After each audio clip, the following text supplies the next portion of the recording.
Welcome, everyone.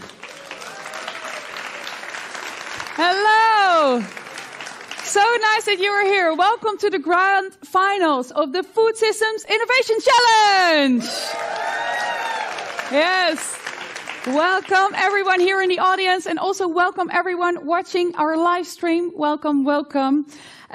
Well, from 9 different countries, you have worked together on one thing: building new food systems and innovating them.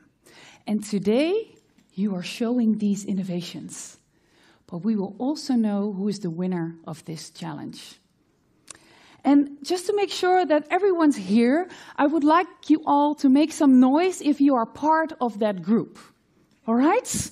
Okay, so first, if you are a student participating in this challenge, please make some noise! Yay! You are here, definitely. All right. If you are a partner university or a supporting partner, make some noise! Yes, good job, good job. All right, if you are a jury member, make some noise. Hey, that's our jury of today. If you are studying at Wageningen University, make some noise. Yes, we also have some other students joining us. If you are part of the support system of the teams here today, make some noise. Here, a few. Great that you are here. Good to hear you. If you're working for Wageningen University, yay! Hey, okay. And if you have a completely different reason to be here, yes. All right. Just, I'm really curious now. That lady sitting over there screaming, you can catch this. This is called a catch box, and it has a microphone in it. So you can talk in it. All right. Let me go for it. 1, 2, 3, you can catch it. Oh! Just in one sentence, why are you here? Hello. Sounds very weird. No, I'm here. I'm working for Wageningen University. I was a bit lying because I was making noise for everyone. Oh! okay. But I'm here because we were also involved in one of the games that's being developed on the future marine systems. Oh, okay. So we had a very nice side event. Thanks everybody for that. So you're working here, you're supporting, you are and it's all very inspiring what everybody has done. This morning was really nice. Oh, that's so nice. Thanks for that. Cool. Let me catch it back, hopefully. Yeah. You can throw it. Let's go for it. Well, and it's okay. You can also play football with it. That's fine. All right. So before we dive into the challenge, we thought it would be nice just to get things started, because our food chain is called a food chain, because it's a chain with a lot of different elements. And we thought, why not start this event by actually showing this? Yes, here's what we're going to do. You will see 4 buckets standing here.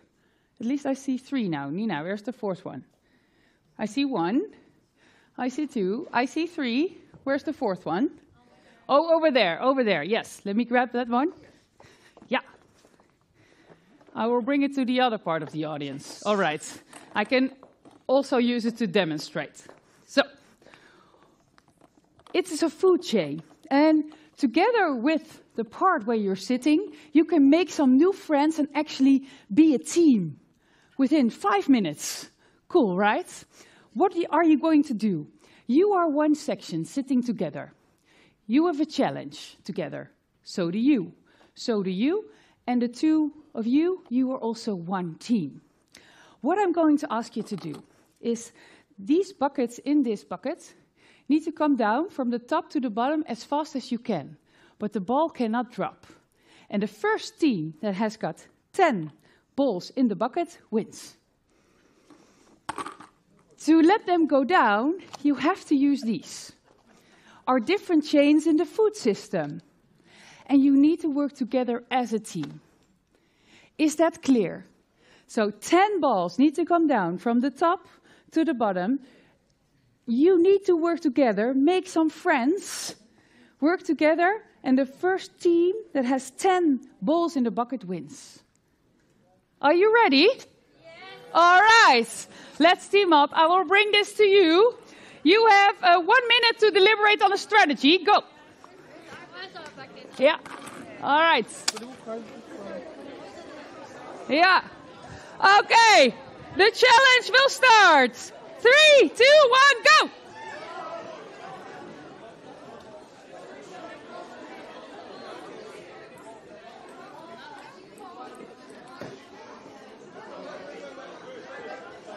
From all the way up to the final row, the balls need to go all the way up. All the way up.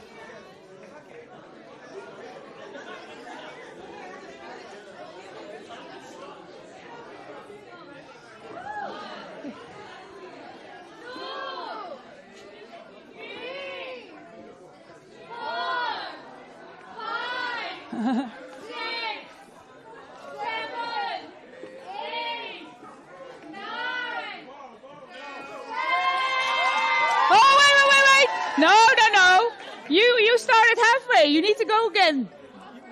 Yeah, you started halfway. Go, go, go. Yeah, you also finished?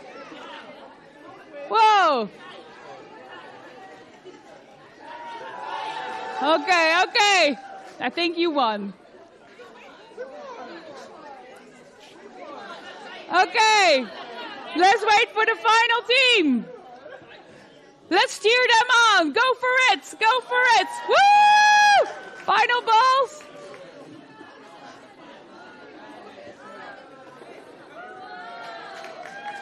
Yes. Okay, you can sit down. You can give yourselves a big round of applause.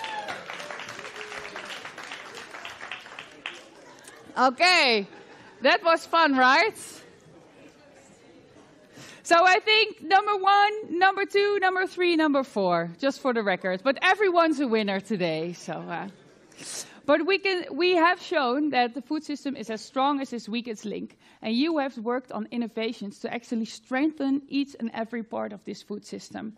And just to get a sense of what you've been working on and what it has been for other people that have worked along with the students, I would like to invite a few people on stage here with me. Just to do a recap of what you have been through so far. So, can I have a big round of applause for the organizer of this challenge, Mirjam Troost.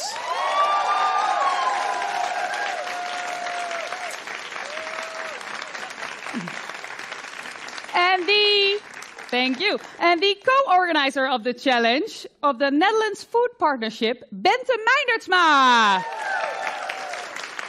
Hello, Bente.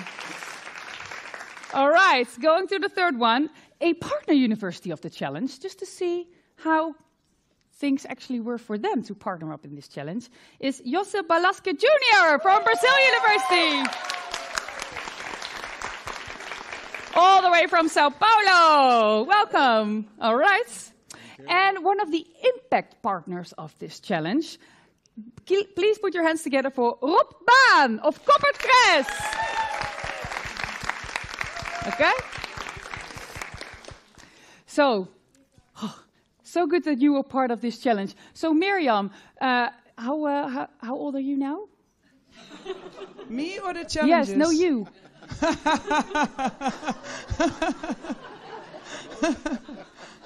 Okay, I'll tell the truth. I'm 52. Whoa, she looks good. But just to be, so it has been quite a while when you were studying. I was wondering, were there also challenges like this when you were studying? No, we had a lot of challenges in life as everybody, but not like a student challenge, an opportunity like this. Not student challenges like this, okay. But you have been organizing these challenges for the last 6 years, right? Yes. Yes. And what is actually different about this challenge? The difference with this challenge is that we work with 8 partner universities. Well, we will hear José from Isalki USP Brazil later on about his experiences. So I hope it's positive, because this was the first time we worked so close together. So in every university we had a coordinator. Every university was responsible to select their own 2 teams, so they had their own selection committee. And what's also different is that we had impact partners to also provide seed funding at the beginning of the challenge. So that was... So we will hear something from one of the impact partners later. And usually there's a challenge, and then at the end you get award money. Yeah, and the beauty is we have both now, because we will also have some award monies to give it later on, but that's a difference in... to bring the idea forward, what they actually also implemented already, what they have been working on, that's also different from in their challenges. local context, yes. So in your own country, supported by your own university, either by... I was at Wageningen University Research, José is here, and I also want to... there's Uma from Kathmandu University. You can wave, Uma. Wave. Yes, hi. Filda, Makerere University, Uganda. Makerere, Uganda. We have Nigeria there. You can give them a round of applause. And Ethiopia, but it's difficult to see here, but well. Yeah, cool. So just José, because Miriam called you and she said, I have a challenge and you really need to participate. Or did that not happen like that? Yes. I love the ball. You love the ball thing. Yes, it was nice. But we here win. Oh, you won. Oh, okay. Okay, to get the record straight. You will get an extra drink just to compensate. You were not polite with us. We won. So I'm so sorry I got your feelings hurt. I accept. Okay. So it's a huge pleasure to be here. Okay. So my work with Wageningen University and Miriam and all the team was a great pleasure. It was easy. My participation was really easy. And I'm sure that all the others, professors, representative of the different universities that are here, they agree with me. Our work was easy because of you are great. Oh, that's really sweet. So yes. Give a round of applause. It was really easy. And the hard work was with the students. So definitely. And don't worry, and I'd like to say that, don't worry the position, the rank that you achieve in the final of this challenge. Be proud because you made a really great job. Yes, okay? Big round of applause. So don't worry about this. And you know what is hard to us, in my case, I'd like to say that, was not easy to achieve financial resources to, not in my case, but to support the teams. Yes. So this is one thing that if our companies knew that we have these people and this challenge, they would support more. So it's a challenge for the next one. Will be show that here is we have 3 days of tremendous opportunity, and we have to show this to other people. Yes, and also, what would you say to other universities who think, I might join next year? Of course. Go for it. And I'd like to be here too. And you are going to be here too. Okay. Let me go to Bente. Bente, you are from the Netherlands Food Partnership. Can you explain in a few sentences, what is it actually that you do? Yeah, sure. So we are a network organization, a multi-stakeholder network, and we connect people and knowledge for food systems transformation. Yes. Well, that sounds... That's a mouthful. Yeah, so it means that we support a lot of initiatives around capacity building, on knowledge exchange between professionals in food systems, and we also support building of partnerships and coalitions. And all to bring out innovations and ways to transform our food systems so that we have more sustainable food systems. I think we can all agree that that's really necessary, right? Yes. And why is it then... why did you decide to actually partner up with this challenge? Yeah, well, I think the innovations that are created here, they really deserve an opportunity.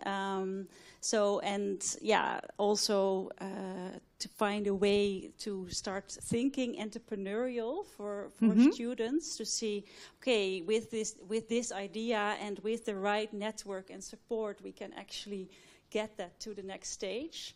And another thing is also really this this network of universities that is really a gem of this initiative, and the way they are exchanging experiences on how they can also support these innovations to get to the next step. Because that's really, you have already achieved so much, but in order to take it to the next step, there are still some steps to be taken, right?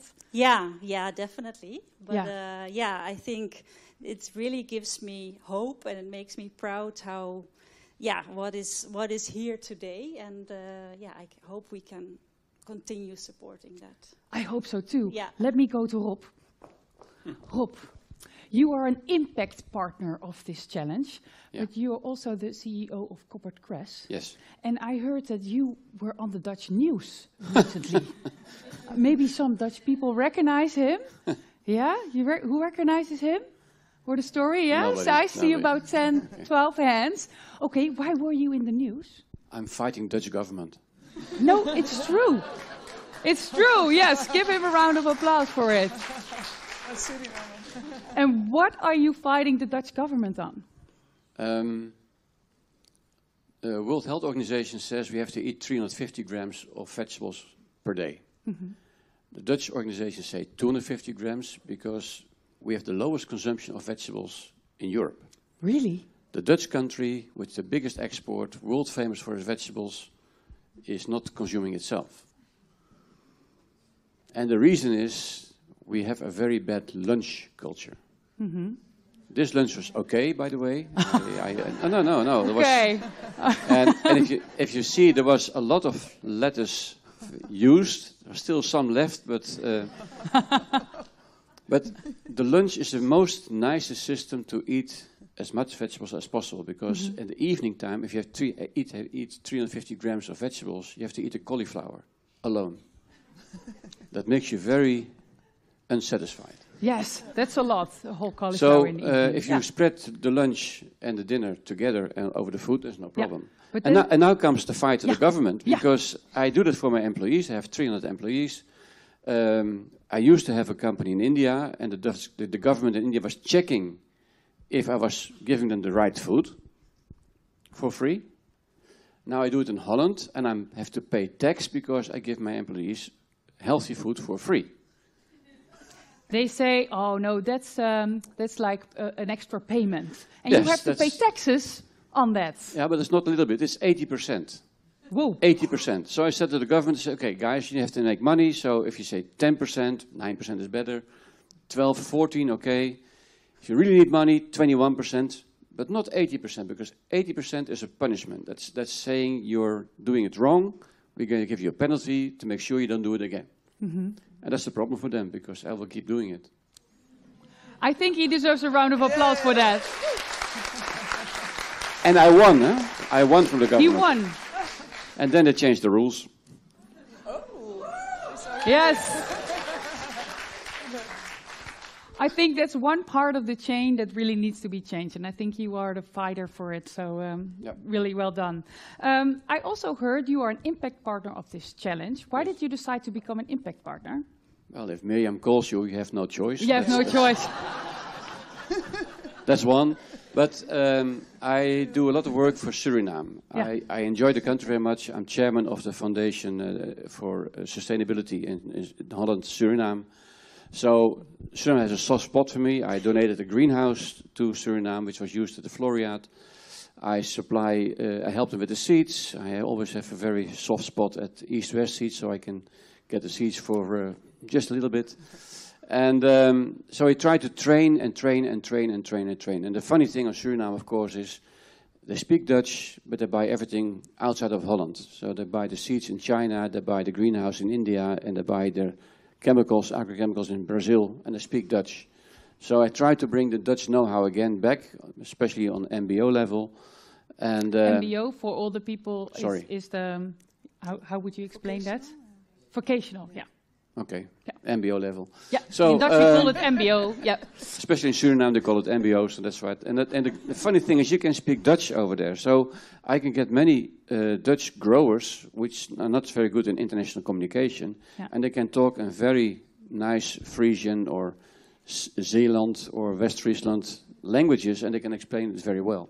So I try to stimulate that, and so then Anton de Kom University came to me, and then, of course, yes. You were also in the jury selecting the top 2 teams. Yes, from, and I'll be 2 weeks Suriname, from right? now, it will be in Suriname at Anton de Kom as well. So we will discuss things over there as well. Yeah. Yes, so it's really important to have partners like you with this challenge as but well. I'm not a nice partner. I'm very practical. So if I see all this blah blah or big stories or big papers or documents, or whatever, I just. So how can you put this into practice? Yes, that's what you because think. a good idea is nice, but if you don't put it in practice, it's a stupid idea. Yeah, exactly, and that's what the students have done. Not put it in practice? They have. They have put it into practice, right? Okay. Yeah, they have. You will hear more about it. Okay. Well, thank you all so much to give us some insights on how you have experienced this challenge. Please give it up for Josse, Mirjam, Bente, en Rob.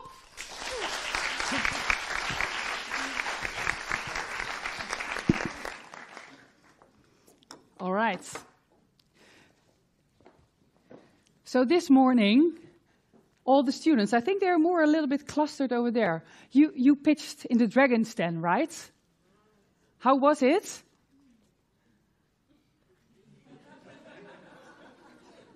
No? Yeah. Yeah, I know they're there. All right. So they pitched in front of more than 150 people also. In front of the jury first. They had to answer all of these different difficult questions. And then they also pitched in front of an audience of more than 150 people. How cool is that? How was that experience? Yes? Yes? Oh, no!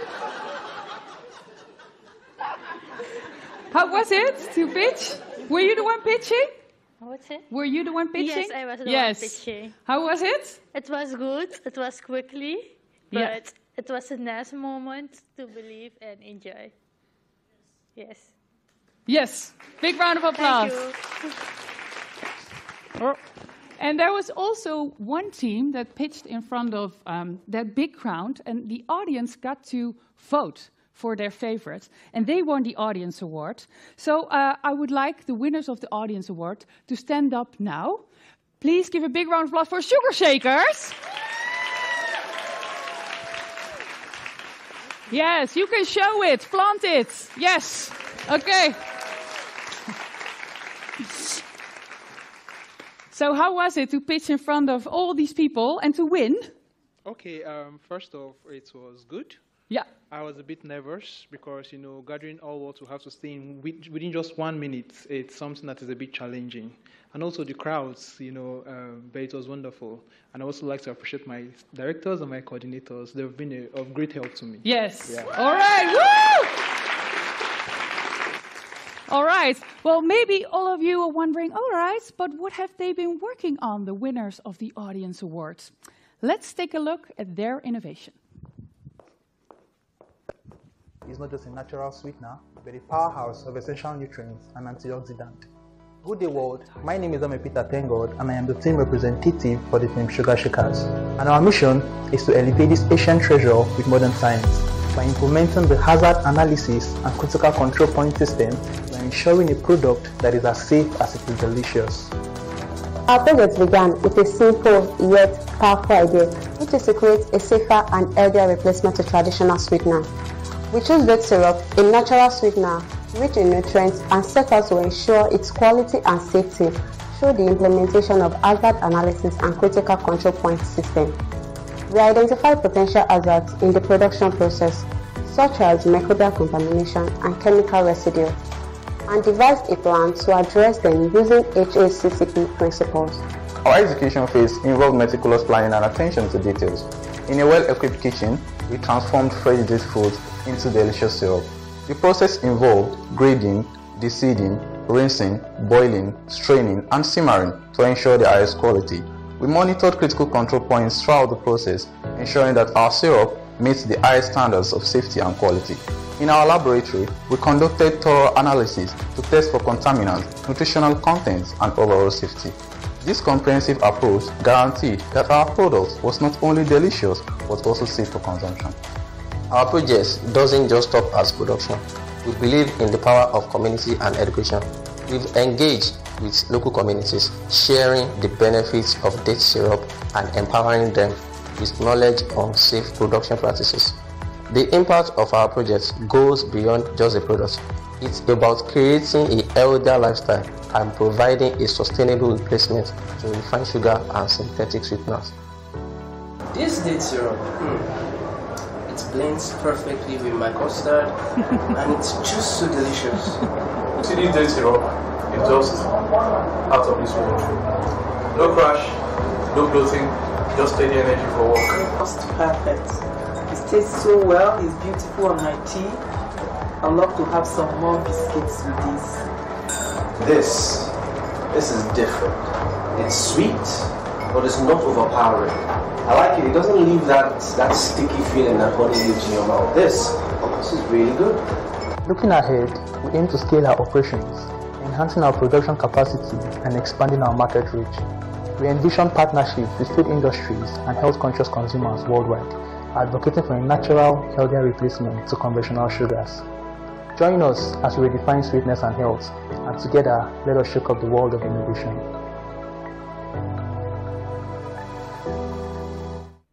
Yes! Research has shown that date syrup. I don't know about you, but that video made me hungry. All right, I'm really looking forward to tasting it maybe later on. Okay, well, I can imagine that when you have participated in this challenge that you might think, oh, I may go for another challenge.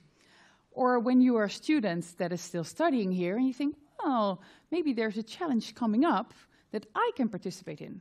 Or maybe you are a partner and you think, oh, there are more, I want to participate in more challenges. Well, then I have good news for you, because now we are going to reveal the challenge of 2025.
Okay, yes, you can give a round of applause for that. So you have two big challenges, nature-based solutions and the food systems challenge. And they are combining it into one. Wow, I'm sure that a lot of bright minds like you can actually take on that challenge. And here to tell you a little bit more about it, because I can imagine, all right, nature-based solutions and food systems innovations, how can you actually combine these two? How can you put them together? And our next speaker will give you some concrete examples from her own practice. She is the coordinator of the global network of lighthouse farms here at Wageningen University and Research.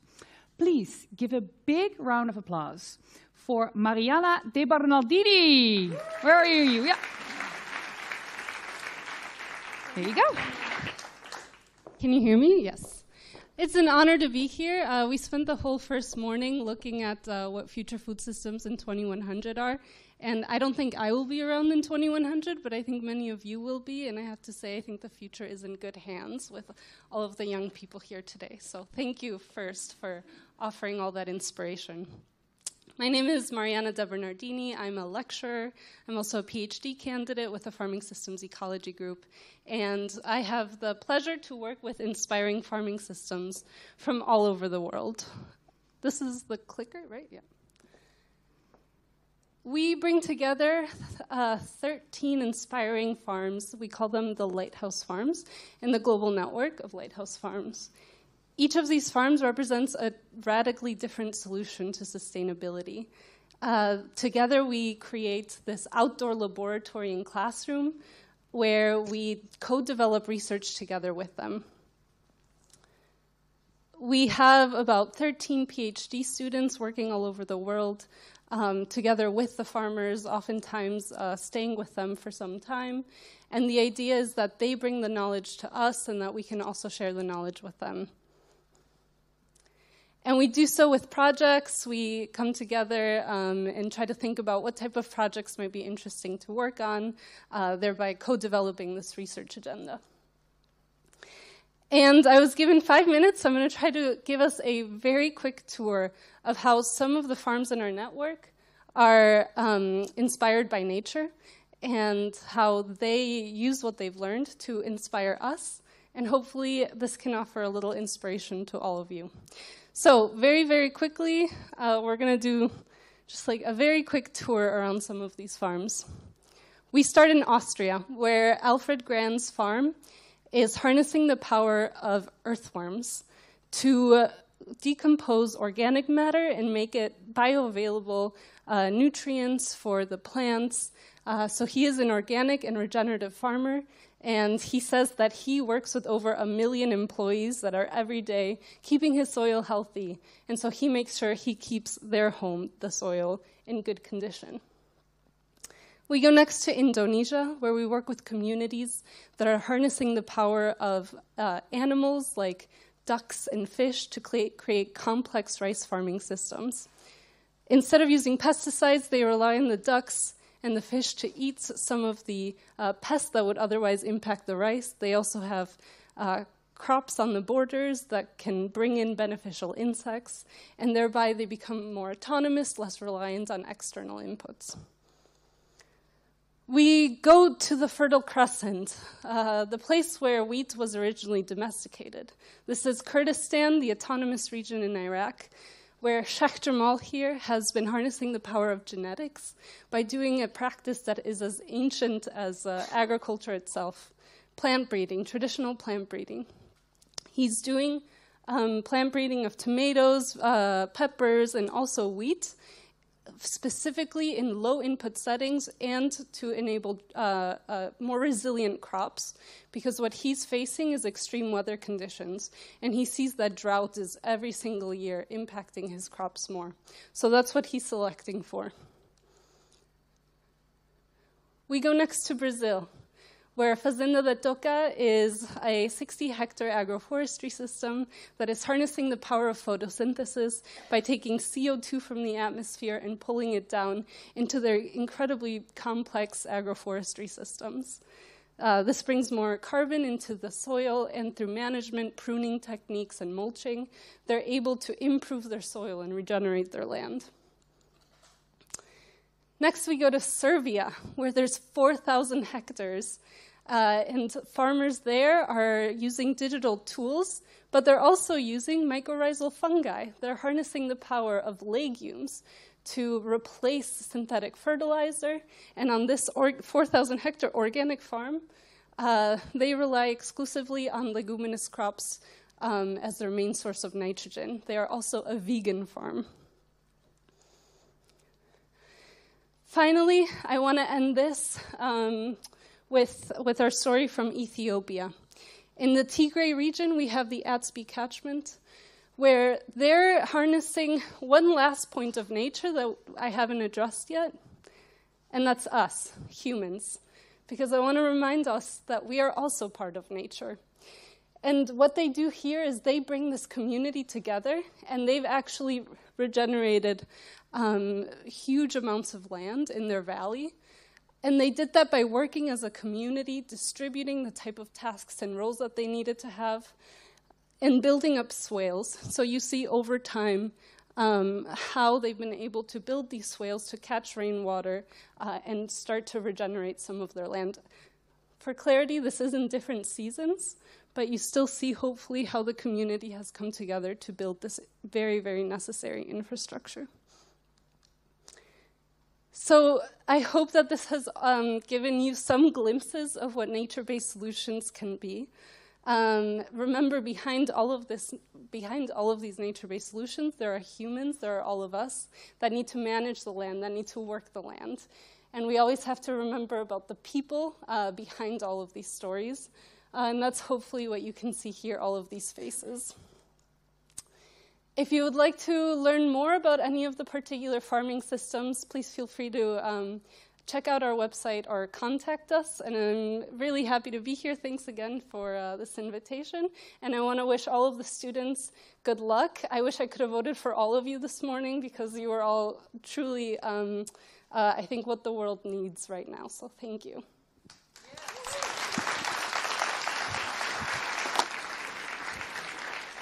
You can stay on stage for 1 second. Is there anyone who has a question for Mariana? No? If you would be a challenge... Oh, yeah. You have one? Oh, yeah, there. Okay, then I will pose mine later. Yeah. Hoppa! I have a question about this global network of night house farmers. How do you select of these farmers? What are the criteria? Yeah, very good question. We work with partner universities, partner research institutes, and they often come to us with a suggestion of a farming system or farmer that would be interested in working with us. The criteria is that they have to be interested in being part of a network. We don't claim that these are the best farmers or the only good farmers. But these are farming systems that are interested in collaborating together on research. And so finding that match that is interested in the type of research that we can offer, that's really what we focus on looking for. Each farm also represents a very different solution to sustainability. So one of the main criteria is that they add to our diversity of solutions, because what we don't want is to say that there is one solution for the future. We want to make sure that there is a diversity, so that we have organic farms, but we also have conventional farms. We have high-tech, low-tech, large-scale, small-scale, variations in genders, variations in generations that are running the farm. So it's about building this diversity of solutions and always having local partners to verify or to make a suggestion. Okay. Anyone else have a question? No? If you were, now you are a PhD student, right? Mm-hmm. If you were a student all over again, what would you then research if you were to participate in that challenge? Oh my gosh, I'm not ready for that question. What would I research? Yeah, I think, I do think that I would pay a lot of attention to what's already been done and to the pioneers, because, I think we all stand on the shoulders of giants, of people who've already come before us and done a lot of hard work. So I think really I wish in my studies I would pay more attention to the pioneers out there, to the front runners, and then learn from them what is left to be done. Yeah, because I can imagine when you are in a challenge, you want to create something new, but sometimes it's just standing on the shoulders of giants and then working towards that. Yeah, that's a really good tip. Thank you so much. Thank you. Mariana. Okay, so you have designed an idea. You have started to implement it maybe. You've already overcome so many hurdles. But there are so much more challenges to come if you were really to execute and scale up and implement the innovation that you've been working on. And that's where the Youth Food Lab comes in. They can help. They can actually help you. And I will invite 3 people on stage to tell us a little bit more about the Youth Food Lab, and we also have an announcement to make. Oh, that's cool, right? The first person I would like to get on stage is the global coordinator of the World Food Forum. Can I get a big round of applause for Kazuki Kitaoka? Sorry. Yeah. All right. Thanks so much. Yeah, thank you. Thank you for joining us. So you work for the World Food Forum. What is the connection with the Youth Food Lab? All right. So the World Food Forum, which is an initiative that was created by the Food and Agriculture Organization of the UN some 4 years ago, has had a challenge for students and for young innovators since its beginning about 4 years ago. And actually, we were sitting with Miriam. I don't know where she is. There she is. She is. Yeah. And we were sitting with Miriam at the time. We said, oh, this is fantastic. You do these challenges. We are doing these challenges. Let's join hands. And one thing that exactly was coming as an issue was, so once you win these challenges and once you get this prize money, who is actually helping you? Who is holding your hand a little bit? Doesn't need to be too much, but guiding a little bit, exactly. Helping with a business plan, perhaps. Making sure that you link up to the market, depending on if it's a business. If it's an NGO, perhaps linking it to the local NGO community or to the government or to a grant or to a foundation.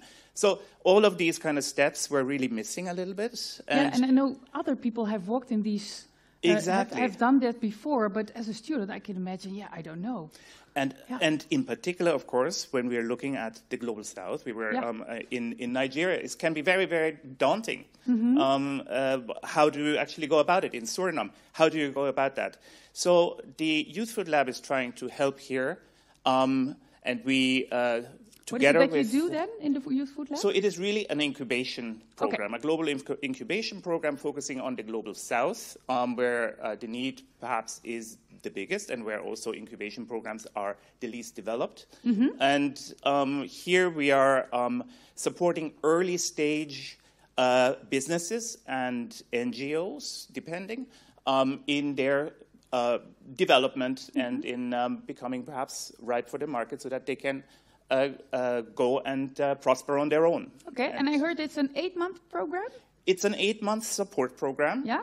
And then we have a lot of alumni who are coming back and who are actually helping those who are coming in the next 8 months. So it's really a growing group of alumni that we are here bringing together. And it's really great to see actually how they prosper and also to stay in contact with them and also to see how they connect to the next generation that is coming in. Yeah, so it's the program, but you also get a really valuable network. Exactly. From people that have been in your footsteps before. Absolutely. Yeah, okay. And can you mention an example that you thought, oh, this is so cool, that has sprung from the Youth Food Lab already? Well, there's many of them, and please have a look at the website. It's really great what has been done. But just to get a sense of... Perhaps one example, and because we are talking about businesses so much, let's talk about one that is more an NGO in Bolivia. When was it? 2 years ago? There was this group of students, and they thought we have a real food waste problem, and we want to link the food waste that is actually still edible to those who actually want to eat that. And there is a lot of that around. So they created a food bank on the base of food waste. And, and that became really big. They first started with a small truck and basically volunteers going around. It was really a social volunteer project. And then they created an NGO, and then they were as part of the Youth Food Lab going through the 8 months, and they built up a full business plan and everything. And now they're spread across the country, and they're actually now talking to the government about legislative change on food You're looking at waste. Sjoukje Rob for a reason. Yeah. For food waste in Bolivia. Wow. So they want to make sure that food waste is reduced, and they're talking here about really systemic changes that this NGO, that really came from a very small group of absolutely amazing, bright innovators, has here created really systemic disruption in Bolivia on food waste issues. Cool. Well, maybe one of the student teams will be the example that you will use next year. I hope so. Who knows? Who knows? All right. Thank you so much, Kazuki. You can take a seat, because later on we will need your help. But for now, I would like to invite the second speaker on stage. He is the Vice President of External Relations of the IAAS, the International Association of Students in Agriculture and Related Sciences. I got it out. Please put your hands together for Sagar Paudel. Hey, Sagar. Sagar, I heard you are a student from Nepal. Yeah. Yes, there are more Nepalese here in the audience. Yeah. Yes, you can wave.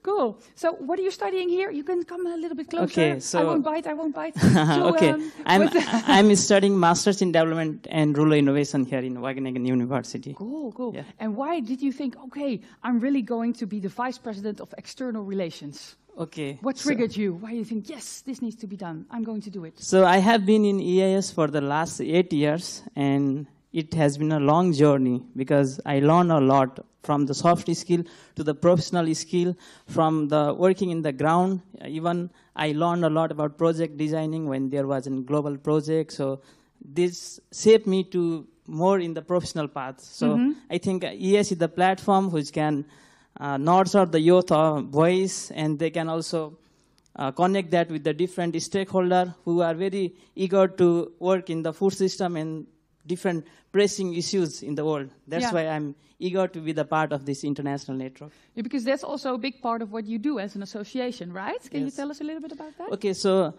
for me, I think IAAS, International Association of Students in Agriculture and Related Sciences, it has been established from the last 60 years, and it was working in different agriculture-related challenges, like the innovation from the ground. We have the huge network. We are the largest student association with 10,000 plus members currently. Okay. And we are representing in 55 plus countries, and we have 100,000 alumni worldwide. So I was so excited to work with all those networks. Yes. And also we have different projects like Women in Agriculture projects, Village Concept projects, No Food Waste projects. So those projects were generated from the ground by students like me. So this is where I have been working in IAAS. Cool. And why did you decide to partner up with the Youth Food Lab? Okay, just like previous speaker told, we are outreach in different regions, in different continents, like from Europe, Africa, South Asia. So being the largest student association, we have also certain projects, as I already mentioned, and what I realize is to give mentorship for those projects. Like for the people in my network, see Youth Food Lab as an opportunity for mentorship to do different agriculture and cross-cutting related projects, entrepreneurship, and to give sustainability to our project of the IAAS. We are collaborating with the Youth Food Lab. So that the people like me who have innovation, they can give place for their activities. Yes. So also projects from your organization, they will also participate in the Youth Food Lab, right? Yes. So there's a big mix of all different kinds of projects, and you put them together, and then they learn and they grow together. Exactly. So they provide mentorship to our project, so we can shape our ideas in the action through Youth Food Lab. Cool. Well, that's really cool to know. Thank you so much. Sagar, you can take a seat. Yes. And then I will introduce my third speaker on stage. She's the president of the Executive Board of Wageningen University and Research. Please give a big round of applause for Sjoukje Heimovaara. Thank you. Sjoukje, can you tell us, we heard about the Youth Food Lab. Why is it so important that the Youth Food Lab is here? First, I will try to answer, but first, being from Wageningen, I want to share that I'm really proud to host all of you here. And sometimes I get a bit depressed when I watch the news, and I have time for that on the weekends. But then I come here on Monday, and then, for example, today, and I see all you, and I listen to what you're doing together from all over the world, making a future for all of us, and I'm really happy and proud to host you here. Thank you, everyone. Wow. And why is it important for Wageningen? Well, in Wageningen, of course, we first of all, we want to learn from the knowledge all over the world, and we want to share our knowledge with everybody all over the world. But we also value entrepreneurship, and we try to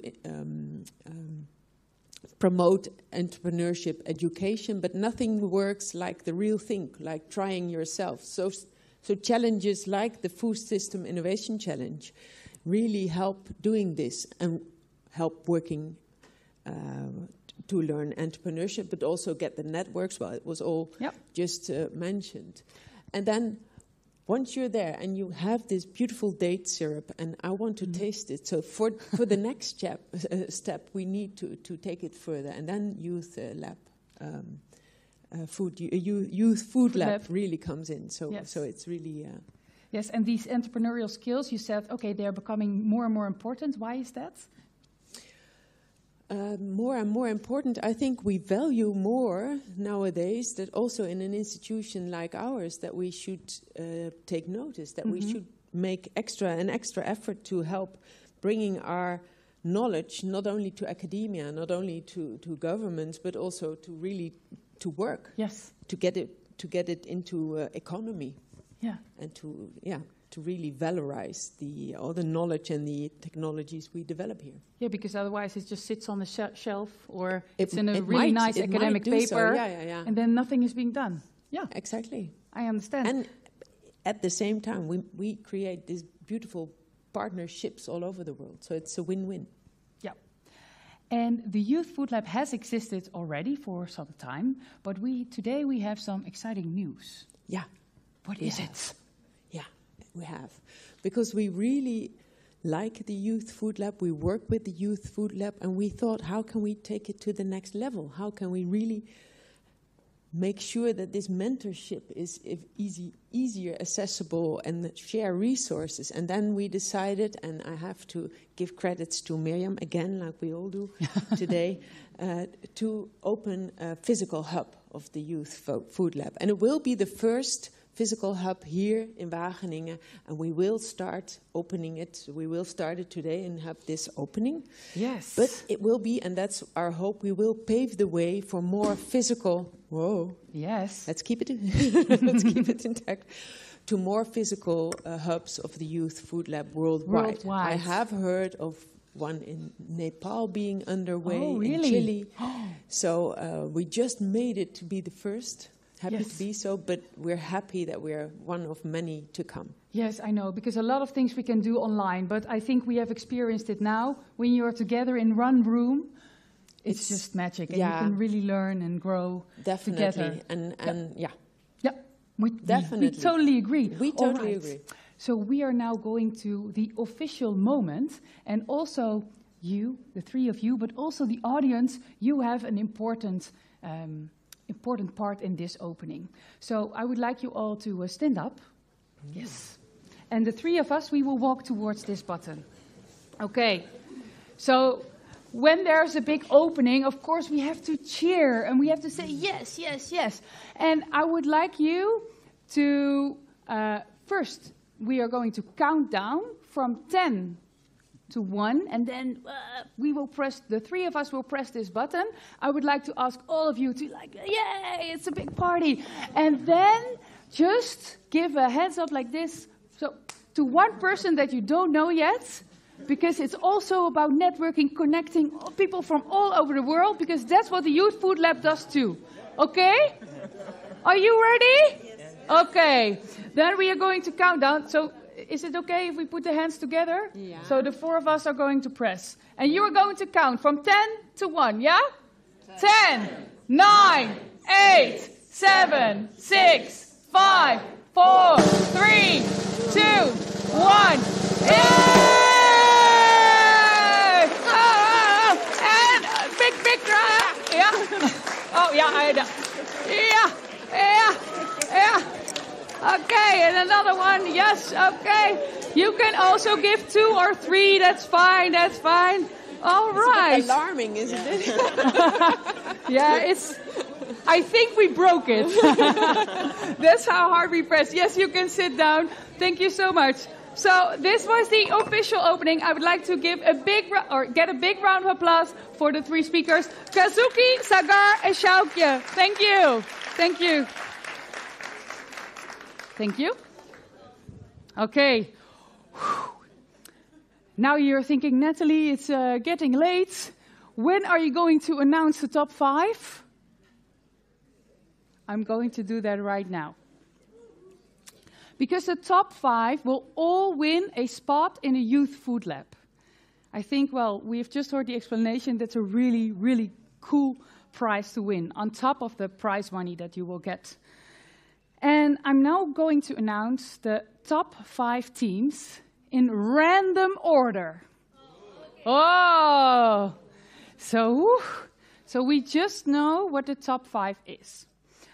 After, if you are one of the team members, you can stand up, you can cheer like, yay, so everyone can see that it's you. Then we will play your 3-minute video pitch that you have submitted.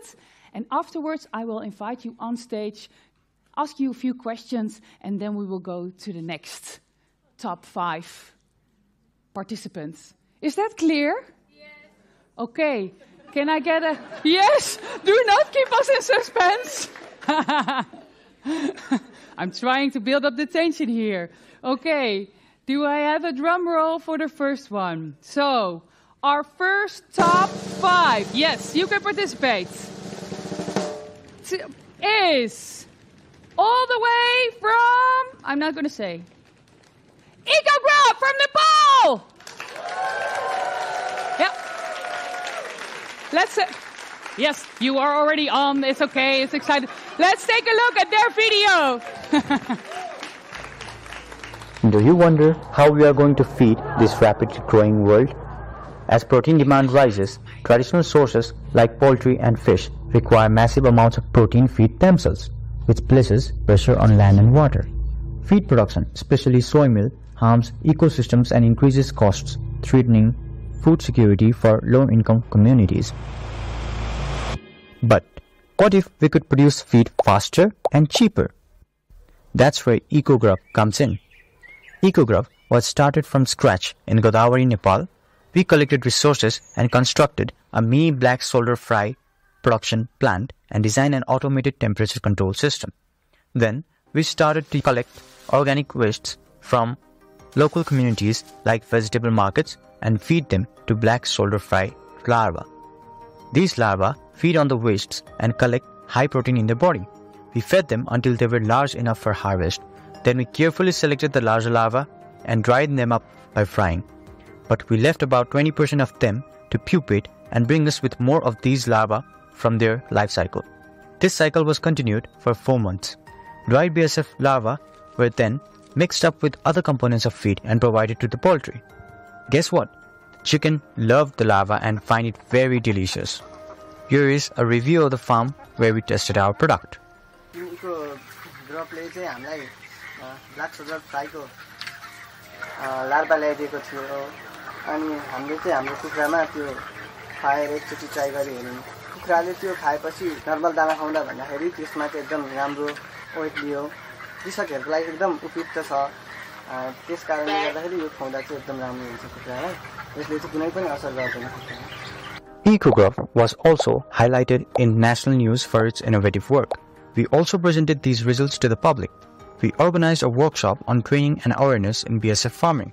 The results? The people were pretty impressed by our product and were very eager to use our product. 10 वटा छुट्टा-छुट्टै राखेर गर्दाखेरि पनि दाना खुवाको भन्दा पनि यो इकोग्राफ खुवाको चाहिँ एकदमै राम्रो वेट पनि आयो र राम्रो पनि भयो अरु कुखुराहरुलाई केही असर पनि परेन दानाले भन्दा पनि यो इकोग्राफले चाहिँ कुखुराको वेट एकदम छिटो वृद्धि पनि हुँदो रहेछ यो इकोग्राफ खुवाउँदाखेरि चाहिँ हाम्रो कुखुराहरुलाई एकदम राम्रो भयो मसँग 100 वटा कुखुरा छन् यो कुखुरालाई मात्रै नभइकन बुंगुर माछाहरुलाई पनि खुवाउन मिल्ने रहेछ यो जुन उहाँले देखाउनु भएको प्रोडक्ट चाहिँ अरु बाहिरी दानाहरु भन्दा यो चाहिँ अलि प्रभावकारी लाग्यो मलाई चाहिँ राम्रो लाग्यो त्यसको लागि मेरो कुखुरालाई पनि मैले चाहिँ यही खुवाउने विचार गरेको छु यो प्रोडक्टलाई चाहिँ उहाँहरुले हामीलाई वितरण गर्नुभयोस् भन्ने पनि आशा छ एकदमै Ecograph, eco-smart feed for sustainable poultry production. Signing off, Ecograph.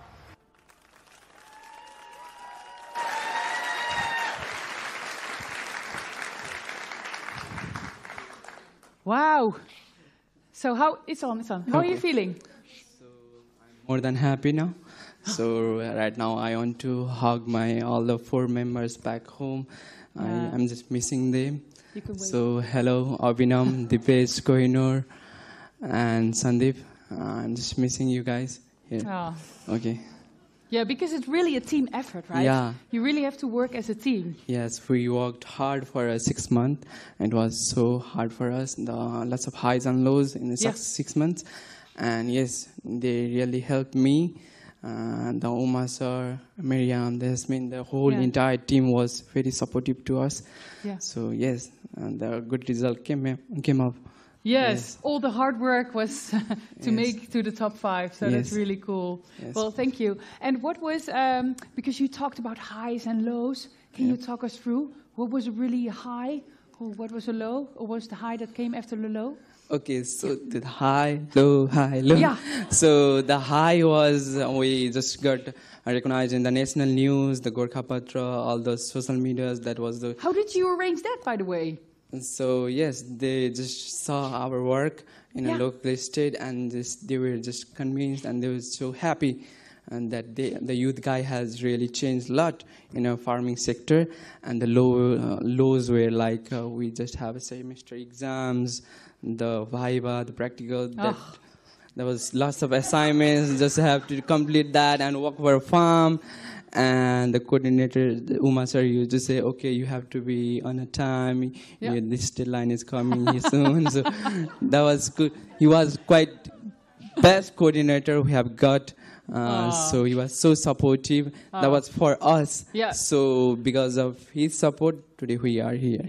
Yeah. Thank you so much. All the way. Can I get a big round of applause for our first top 5 member, Eco Group? All right. On to our second top 5 finalist. Can I get a drum roll, please? Our second top 5 finalist is Fruitastic!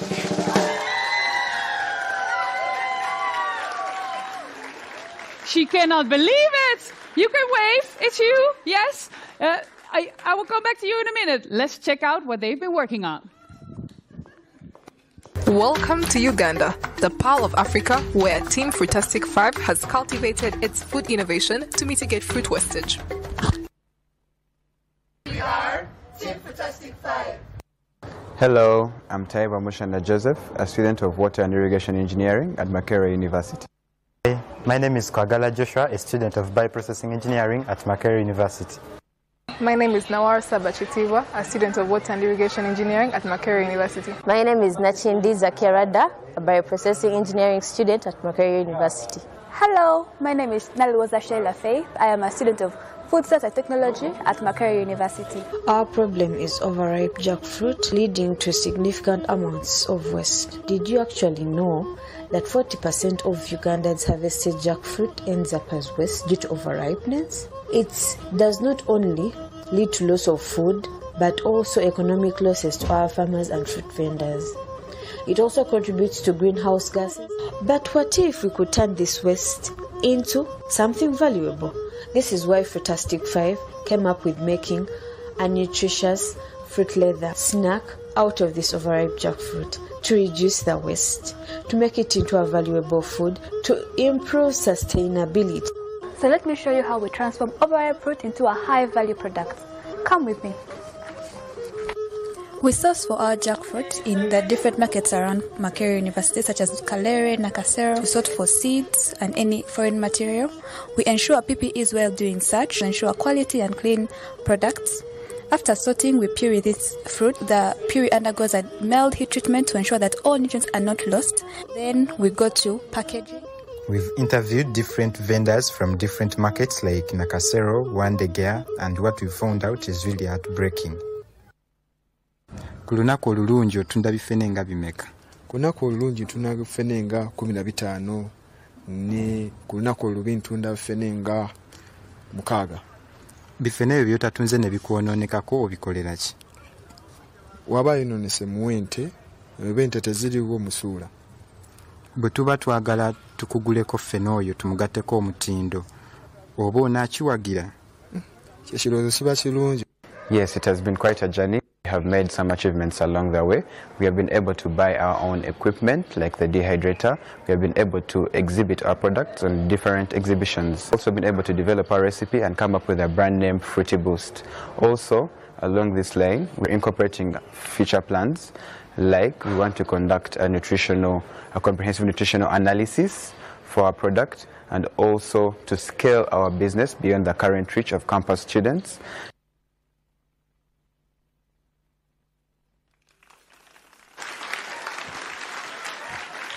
Don't worry, you can come down. So cool. Here you go, all the way. How are you feeling? Excited. Excited and grateful. Yes, and grateful. Yes. Yes. And how did you actually come up with the idea of the jackfruit? Why the jackfruit? Why the jackfruit? Yeah? Zakia, can you hear? They're asking you why the jackfruit.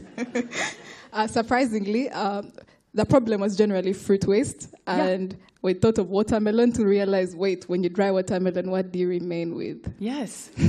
Not a lot, I think. Yes. Yes. So we did a small survey and moved through Kampala's markets and realized that jackfruit is actually very, very abundant. And households actually have a lot of jackfruit. Each house may have like 2 trees, which has about 80 fruits per tree. And yet one jackfruit can feed 15 people in this room. So what happens with the rest? Yes. So we decided to move with jackfruit. Yes, because I know in Uganda you eat it a lot, but in the Netherlands, not a lot. Who has ever tried jackfruit? Oh, still quite a lot of people. I think there are a lot of travelers in this room. I think about 60%. Okay, I've tried it too before. Yeah. And what is it? Because you have already, you have bought a machine. And you already have a plan for the next steps, I heard in the video. Yes, we do. What are your next steps? Our first next step is we want to be able to account fully for the nutritional value of the product. It's a mild heat treatment process, but we want to show that to you to prove it that because it's not fully dry, it's not like a chip, as you've seen. So we want to be able to do an approximate analysis and have those lovely things that we have 5 grams of potassium. Cabinet. Cool. We want to be able to do something that you can be proud of and you have confidence in it. Yeah. And then we also like to improve our packaging and make it lovelier.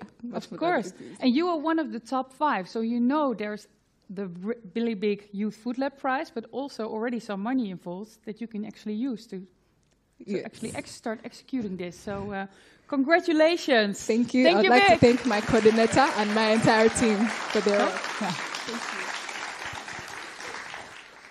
you. Okay. 3 more to go. The next team that made it. Yeah, you can drum roll again. Yes. Made it to the top 5. All the way from Ethiopia. Green Scholars! Woo! Okay. Let's see their video pitch. University, Ethiopia. Many towns in Ethiopia, including Desi, are blessed with fertile soil and ample land. However, numerous children and adolescents face challenges such as lack of nutritious food, undernutrition, educational challenges, high food prices, and improper cooking and eating habits. Therefore, the Green Scholars aspired to improve children and adolescents' nutritional and educational status in the city through the promotion and establishment of organic school gardens at Gilfrey Primary and Hote Secondary Schools, and expanding to the households of the entire city, which enables vegetable accessible and affordable, provide hands-on learning, increase awareness of communities about agriculture and food system, foster environmental stewardship, and promote healthier eating and cooking habits. We commenced the implementation of the project through communicating the key stakeholders and discussing the overall picture of our project. After having consensus, we selected the suitable places both for vertical and horizontal gardening in the 2 schools and identified and gathered the necessary gardening tools and seeds. The vertical and horizontal organic gardens were established in collaboration with the key stakeholders. The vertical gardens were established using wood and renewable locally available resources such as oil and water plastic bottles, painting bouquets, and cement bags. The gardens comprise vegetables like Swiss chard, kale, lettuce, beetroots, carrots, cabbage, onions, garlic, potato, tomato, and habesha gomen, and cereals such as maize and beans. The agriculture and nutritional professionals from Wollo University provided training on school gardens and its nutritional and educational values for selected school communities. The Green Scholars with urban agriculture and literature clubs disseminated the importance of the project through presentation, theatrical drama, leaflets, and interviews during the Parents' Day at both schools. During this day, we predispose the parents to establish the gardens either vertically or horizontally in their yards, and they started the gardening activities after a month of awareness creation. We have begun harvesting and selling the vegetables with 20% discount of the usual market price. The project has positive impacts on education, health and nutrition, socio-economic status, and sustainable development goals. It's also contributing to the Ethiopians' food system pathways in all 5 action tracks. Finally, we reported the performance of the project to the key stakeholders and discussed about its better future implementation and sustainability. We established committees and urban agriculture clubs at both schools for sustaining the project. Empowering communities through sustainable food solutions. Please come down. Yay! Here you go. I'll give the mic to you. Okay. Okay. Now Nice you are to be here here. in front of 150 people as one of the Yeah. top 5 finalists. Oh, thank you. Yes. This is good. It is nice to be here, and I wasn't supposed to be standing here again. Yes. But I'm happy. I'm more than happy. More than happy, Yeah. more than happy. That's so good to hear. So you've been working in a team, right? Working Yeah. hard on this. How did you already know each other Yeah, before the start of the challenge? a little bit. Okay. But with some of the members, we know well each other. But you know, the friends of friends come together and work together. Yes. That's the way we build the team. Because it was quite intense, right, to work together. Yeah. Yeah. What is it that you learned from one of your teammates? Oh, it was great to work with my teammates. They all were very committed. Yes. And they have a good team spirit. And without their great contribution, this wouldn't have been real. So there was not just one saying, let's go, I will just do nothing and let you do the work. Everyone participated. Yeah, I want to also acknowledge my coordinators. Yes, of course, go for it. Including Dr. Ayalew. He's sitting around here. Where is he? Yeah, you can wave. Yes, there he is. And and those from Wollo University, Dr. Said and Dr. Johannes. Yeah. I also want to acknowledge my team members, really. And I also, I don't want to forget to acknowledge my supervisor, Dr. Ishma Vitali. They contributed more for the good finalization of this project. Yes, Yeah. because you I work also together as a thank team, but all you have a whole support system around, so it's really good of you to mention that. But in the first place, I want to thank Wageningen University and Research and Miriam Truth for just creating this great opportunity for us, and even visiting the beautiful Netherlands is great. I'm very happy. Well, we can really feel that you mean every word that you say. We feel that you're so grateful. Okay. That's so nice to hear. Well, you can take a seat, and then, well, later on, I will announce if you are part of the top 3. So okay. We'll hear that later on. Thank you. Okay, thank you so much, Team Green Scholars. Whew, only 2 left. Shall we do the drum roll again? Okay. Another finalist from Uganda, Success Tribe! Woo! Let's take a look at what they've been working on. Who once struggled with nutrition, we started producing ketchup to support ourselves, and that's where our journey began. Today, we are transforming lives at Busega Market, turning tomato waste into valuable products while empowering local vendors and farmers. At the heart of Busega Market, we've partnered with a group of 65 hardworking vendors and farmers to address the challenge of tomato waste. Together, we are transforming this market through innovation and collaboration. Each month, 32 tons of tomatoes are wasted, affecting 35 families and contributing to food insecurity. The Busega Market Group, made up mostly of women and youth, faces major obstacles like poor facilities, limited technology, and little access to stable markets. We worked with this market group to turn the would-be tomato waste into wealth. We source tomatoes directly from the group, reducing waste and producing valuable products like ketchup, barbecue sauce, tomato jam, and more. By combining their supply with our production skills, we all create high-quality, naturally sweetened products that benefit both students and vendors alike. Before, tomatoes were rotting and facilities were run down. During, we provided training, renovated the space, and introduced essential equipment. After, waste has been reduced and production has become more efficient, and both the vendors and our team are thriving. The impact goes beyond just waste reduction. This project has improved livelihoods in Busega, where vendors now have better income and access to a savings initiative that helps cover important expenses like school fees. For us students, it has been life-changing. We have gained valuable skills in business, teamwork, and production, while also building confidence through hands-on experience and social engagement in the community. Our model is scalable. We aim to expand to more markets across Uganda, promoting sustainable food systems while continuing to work closely with local vendors and farmers. We've transformed over 3.2 tons that would otherwise go to waste, directly benefiting vendors and increasing their income. Together, we've created a range of successful products, and the skills we've gained have helped us grow as young entrepreneurs. Our journey has been shared at key events like Tuvayo Market Day, where we collaborated with Frutastic 5 to showcase our products and spread the message of sustainable food system. Join us in scaling this impactful solution to 20 more struggling markets. With your support, we can continue empowering women, youth, and students while building a sustainable and thriving food system, one market at a time.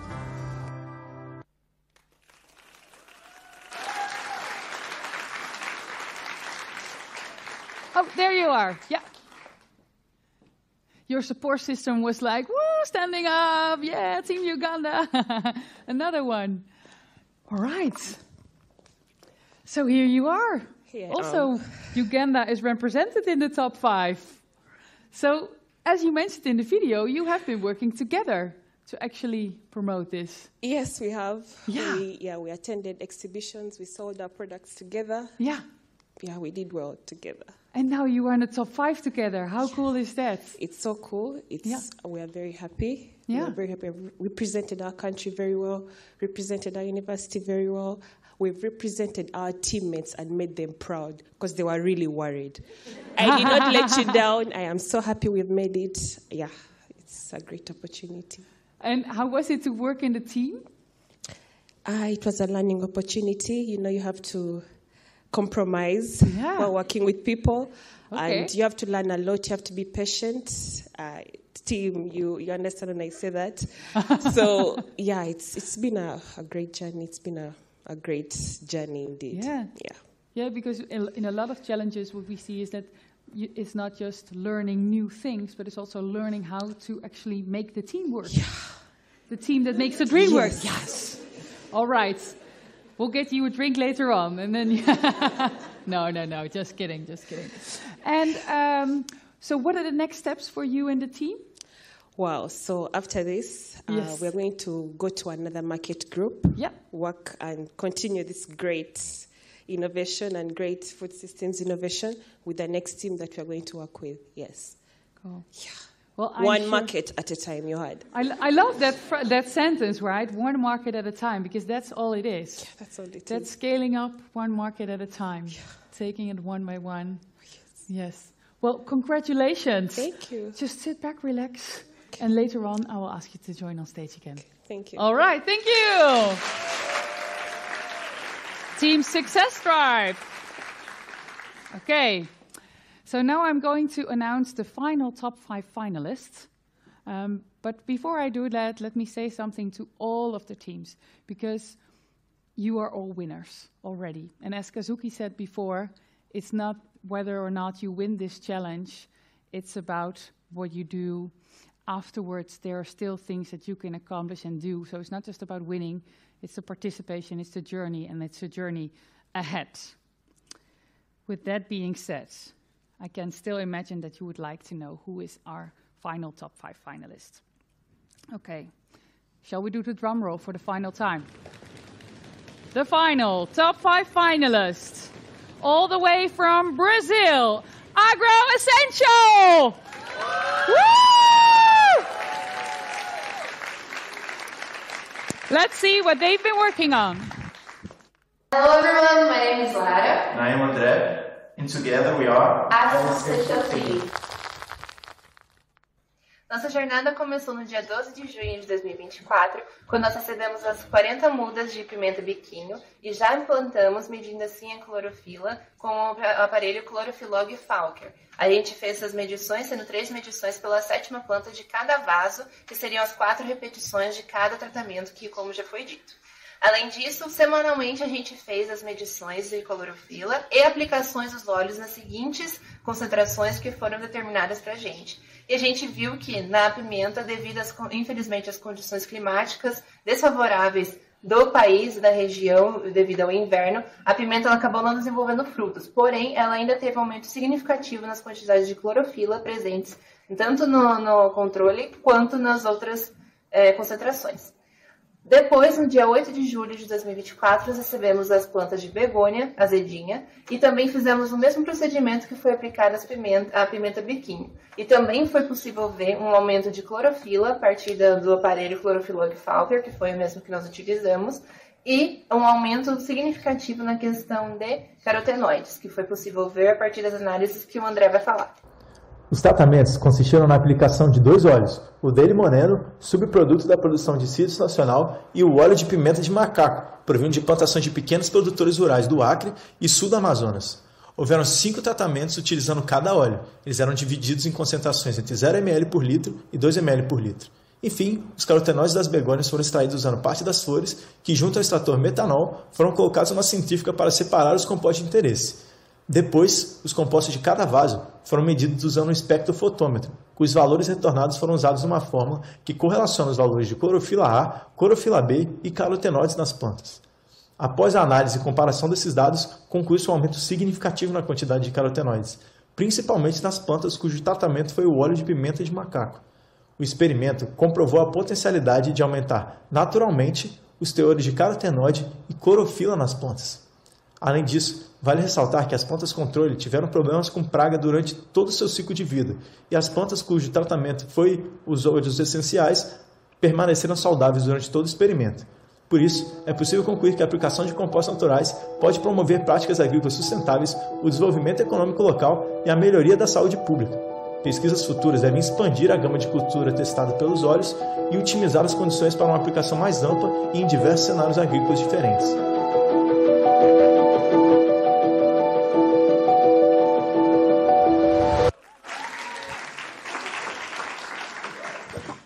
Good job. How are you feeling?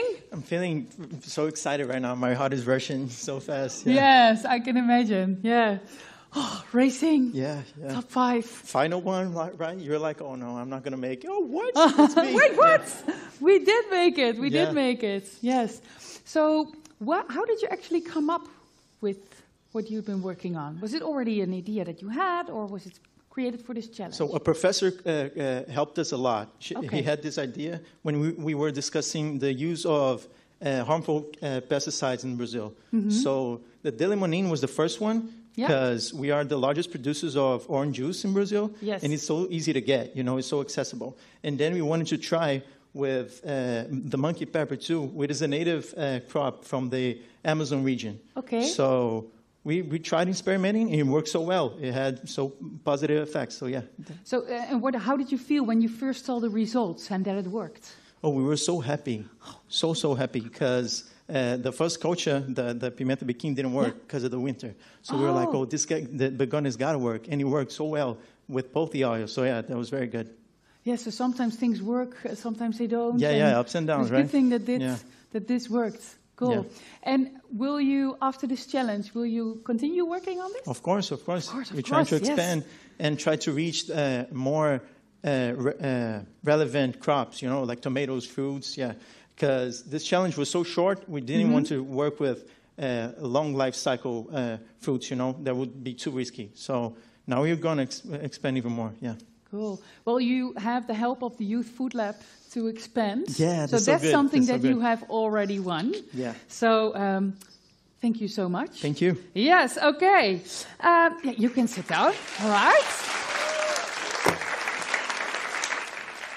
Yeah. All right.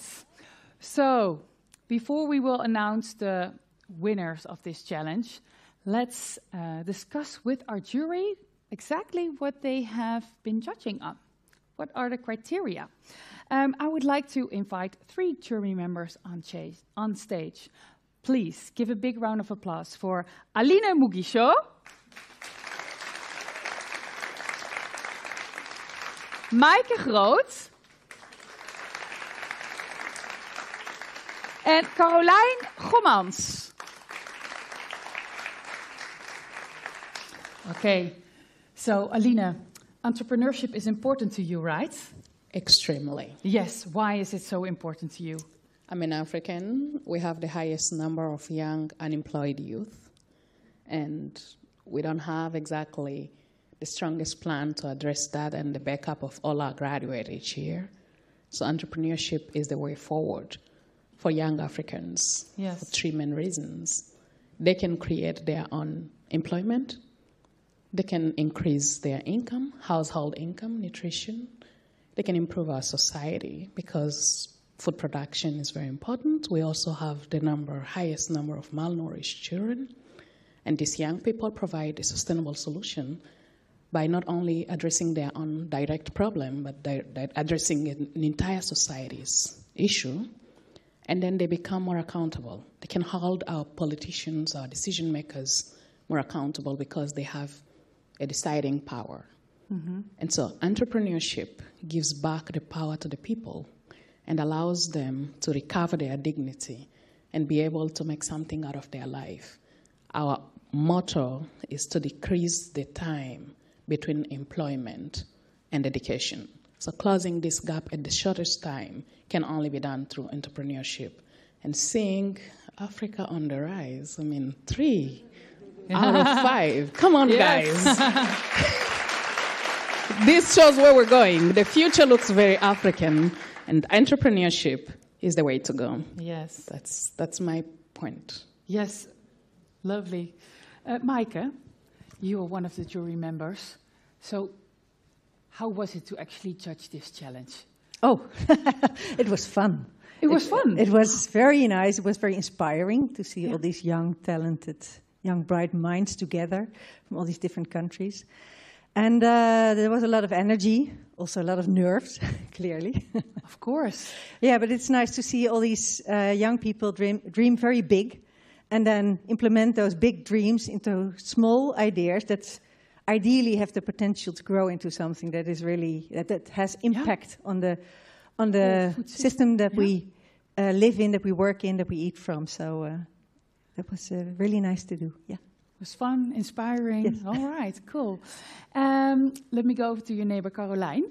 So what is it actually that you were looking for? Because I think it must be really hard to select only like the top 3 and the best, and because they are all so good. Yes, no, it was hard, and we were also divided over 2 groups, so everyone had kind of some commitments, but I think we managed to reach a consensus together. What was important for us was what is the scalability. Okay. We also looked quite a bit at the progress that had been made so far. because there was quite a limited amount of time between April, when the winners were announced, and today. Yeah.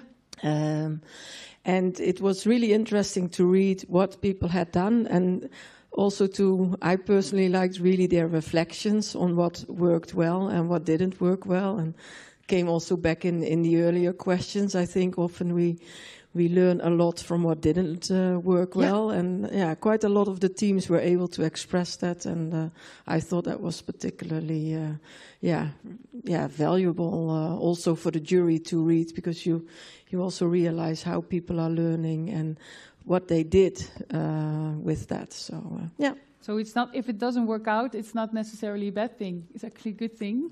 Yes. Then, it's the process that takes you there. Yeah. All right. So scalability, process. So impact, of course, was very important, and also the future plans. How realistic are they? And the sustainability was obviously also an important one. Yeah. Are there any words that the three of you would like to share with the top 5 teams? Maaike? Yeah? Well, you did a fantastic job. But I also want to say that all the other teams also did a fantastic job. Exactly. It was not an easy task to pick the top 5, as we had a lot of different teams competing. And then again, we were with 2 juries, and we had to align on our final list. So it was a bit of a bloody fight almost over lunch, because we were all strongly defending our tops. Yes. And then, well, we did come up with the top 5, but it's all of you. You did a fantastic job. Yeah. I totally agree. Thank you. Okay. Well, then we will go to the big moment. Can I get a big round of applause for Aline, Maaike, and Caroline?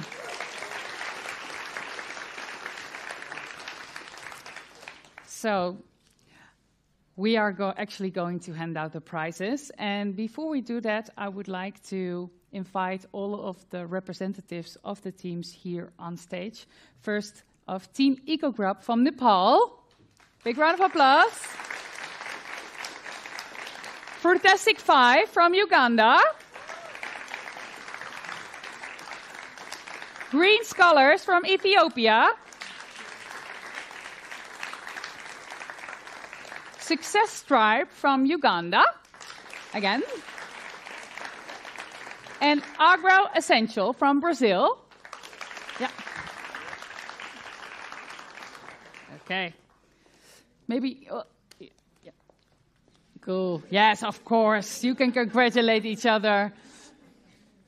Maybe you can stand in the order that I just said. That's easier for me. EcoGrub, Fruitastic, Green Scholars, Success Stripe, and Agro Essential.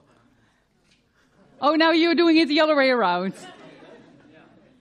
Is this? Yes, this is the right order, right? No. Yes, Uganda's there. Perfect. Everything works out. Then I would like to invite 2 jury members on stage who are actually going to announce the winners. Can I get a big round of applause for Danush Dinesh and Jacobine Manak?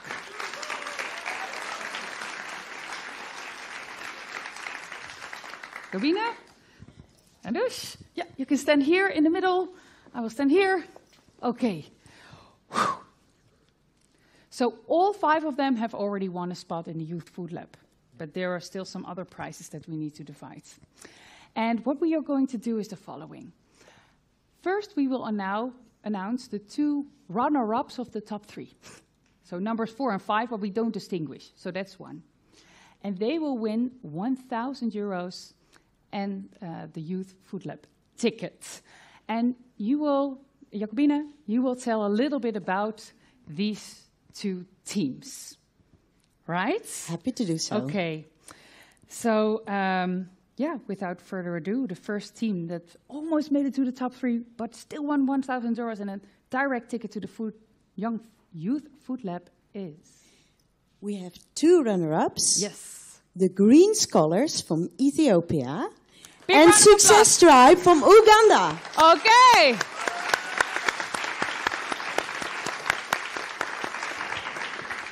Okay, can you tell us a little bit? Yes. Oh, yeah. All right. So you can give it to the teams. Yes. Here you are. Let's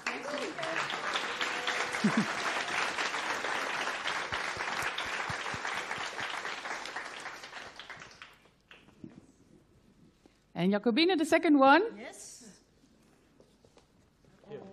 Yes, she's standing here. Success drive.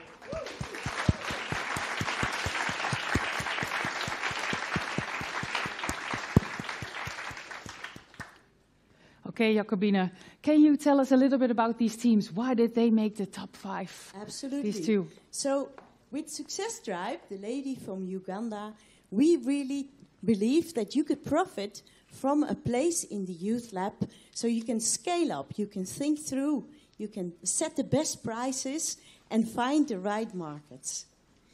And for the group of green scholars, we wish you a place in this youth lab to think through and see also how other schools can be inspired. Because we truly believe that the world should see how this can work out, the vertical and the horizontal farming. Congratulations, both of you. Thank you. All right.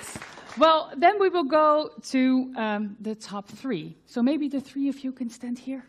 Yes, so everyone in the audience can see your faces. All right. So, Danush, you have the announcement.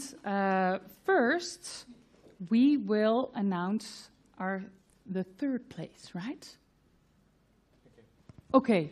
Yes? This is really are we tough, going to do it? Yes. And the 3rd place wins. What does that, they win? How much do they win? 2,500. Check, yes. There's a check. That's what I meant. Okay. They win 2,500 euros. Okay. Well, will you first say the name or will you first describe? What do you want to do? Okay, I will maybe just touch the person. Big round of applause! All the way from Brazil, Agro Essential. Danush, please elaborate on why they have done such a good job that they have won the 3rd prize. So 3rd prize, we found them having like triple wins in their approach. So the first win was, you mentioned Brazil's the largest producer of orange juice, but there's also issues around the residue. So you offered a way to extract oil from that. So that was one. Second, it was an alternative to pesticides in Brazil, where there's quite a lot of use of pesticides in some areas. And thirdly, it was in that particular context. It was very entrenched in that Brazilian context where you can rapidly achieve scale. Cool. Well, great job explaining. A big round of applause. Woo! That means we only have 2 chefs left. They can both come on stage. All right. So first, I would like you. Yeah, you can hold one. Yeah. Yep. Okay. Both of you. So first, what I would like you to do is describe what you liked about these 2 teams that are still left. And then we will announce the winner. Okay. Okay. So we put these on the ground. I will hold it for you. Don't worry. Yes. I'm very flexible. Yeah. With pleasure. So, first of all, EcoGrub. What did we like about this team? We found it really striking how the group has made something really concrete from chicken eating black soldier farm larvae, really finding out how to deal with temperature, where to get the waste from so that the larvae can eat, dry it, packaging, branding, and as you saw, the poultry farmers are really enthusiastic about it. Of course, it will need now scaling, and we really think your team, from all the technical and scaling up and supply chain elements, can learn a lot from this youth food lab. So we really, really want you to be in this top 3. But I hold where you are. Yes. Okay. Let's announce the winner. And of course, when we announce the winner, we also know our... Oh, sorry. I have to explain the sorry. other one. Oh, I'm so excited to announce the winner. Sorry. Whew, almost. Go to the other team. Yes. Okay. to the other team, the Fruitastic Five. So I grew up in southern India eating a lot of jackfruit. I have 2 trees in my house, actually. So I understand the taste, and it was I could really relate to the problem that you're addressing around overripe jackfruits and processing them. She also bought samples, which we tested, which was really good. It was also very well branded and packaged. So if she has additional ones, she might be able to share with you guys. So it's a practical problem, practical solution, good opportunity to scale. They also had done all their costing, so we know how much it costs, how much it sells for, the margins in between. So the financial model is really sound. So if there is more investment going into it, they can rapidly scale across Uganda, where 40% of the jackfruit is being wasted. Wow. And one other thing, you can also try jackfruit in Wageningen. It's being sold in the toko next to Action if you want to try it. That's a really good tip. That's a really good. Or just ask the Ugandan team. Yeah, that's also possible. Try it. Yeah, that's also possible. All right. Well, maybe I can get a drum roll, and we will also do a drum roll together. Who will announce the winner? The winner of the Food Systems Innovation Challenge is Fruitastic 5.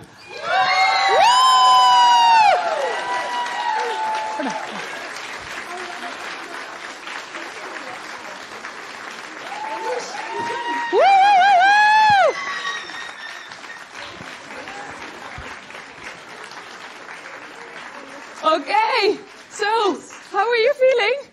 Allahu Akbar. It's too much. It's too much. Glory to God, I don't know what to say. Just a little bit speechless, maybe. I can imagine. You've put in so much work, and now it has really paid off. You are the winner of this challenge. Big round of applause again. Thank you.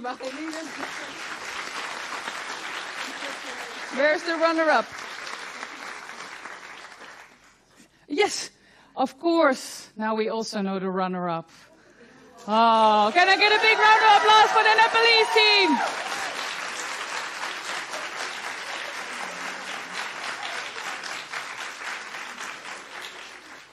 Almost first place, but still, are you happy?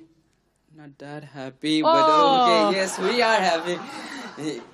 Because I love it when you're this honest. Oh yeah, so all of them, they want to be in Italy. Yes. So no, it's a great result for all of us.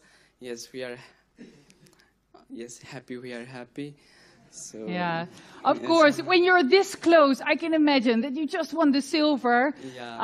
I totally get it. And that's also the entrepreneurial spirit, right? That you want to win. Yes. Yes. So I think you have the right spirit, and you are going to win no matter what. So yes, we did it. And yes, I definitely have to thank all the teammates. Yes. They have really worked hard.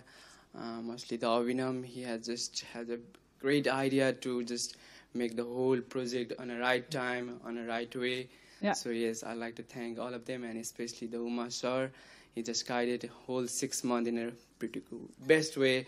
Yes, Miriam, Yasmin, all of them. And yes, I like to just support, and I like to miss my Nepalese friends, Shreya and Akshita. And they were just supporting me during all days. Yes, I like to thank you all.